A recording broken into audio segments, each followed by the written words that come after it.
Good morning everyone.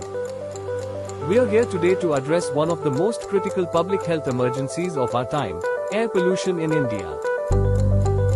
It's a silent killer, impacting our cities, our villages, and the very air we breathe. India is home to many of the world's most polluted cities, where the air quality index, particularly for particulate matter, PM2.5 and PM10, frequently breaches safe limits.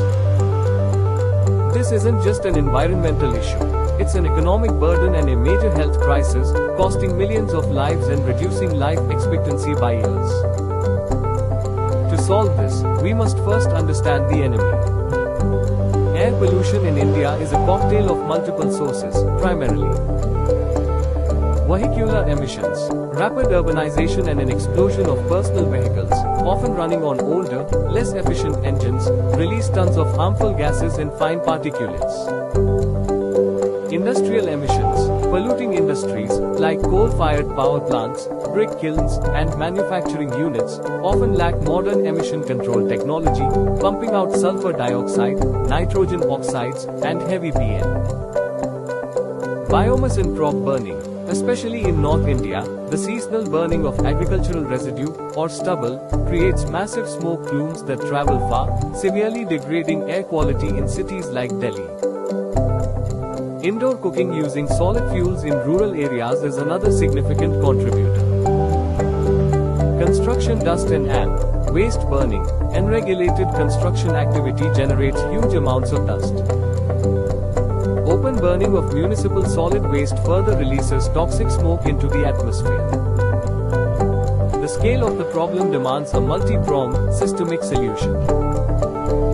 Our remediation strategy rests on three core pillars: policy and AMP, regulation, technology, and community action. Policy and AMP. Regulation. Government mandates. The Indian government has recognized the urgency, and key initiatives are already in place. National Clean Air Program (NCAP). This flagship program aims to reduce particulate matter concentration in over 130 non-attainment cities.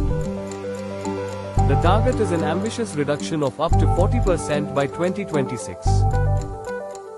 BSV emission standards. India leapfrogged from BSIV to BSV vehicular emission norms in 2020. This major shift ensures that all new vehicles have significantly cleaner engines. Graded Response Action Plan (GRAP). This is an emergency measure for Delhi NCR, implementing strict, predefined steps, like banning construction, restricting traffic, and shutting down certain industries, when pollution reaches severe levels. Policy is nothing without implementation, which is where technology steps in.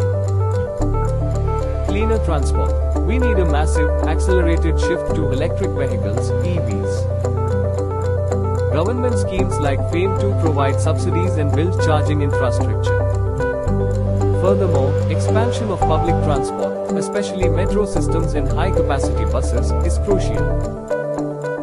Industrial upgrades.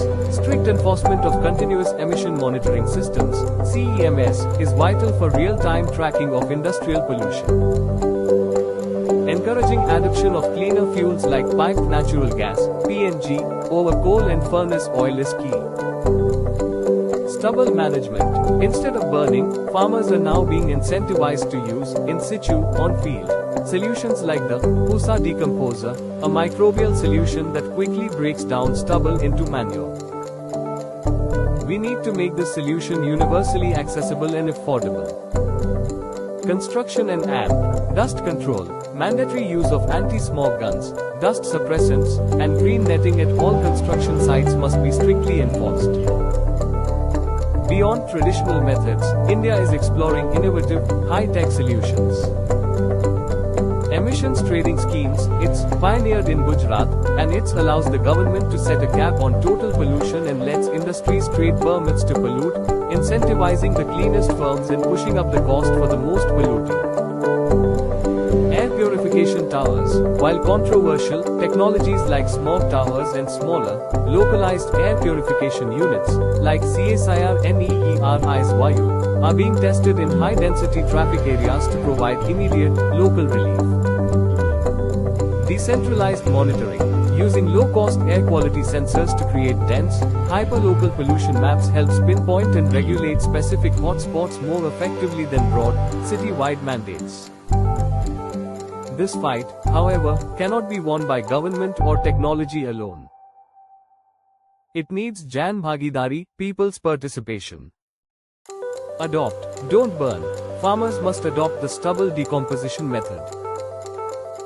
Choose public and AMP, electric. Citizens must prioritize public transport, cycling, or electric vehicles. Practice waste segregation. Properly segregating waste prevents open burning and landfill fires. Air pollution in India is a deeply complex challenge, interwoven with poverty, agriculture, and economic development. But it is not insurmountable. The path to remediation is clear: stringent, science-backed policies, widespread deployment of clean technologies, and most importantly, a collective commitment from every citizen and industry. Let us commit to making clean air a non-negotiable right for every Indian. The goal isn't just to treat the symptoms, but to eliminate the cause, ensuring a healthier, more productive, and pollution-free future for all of India. Thank you.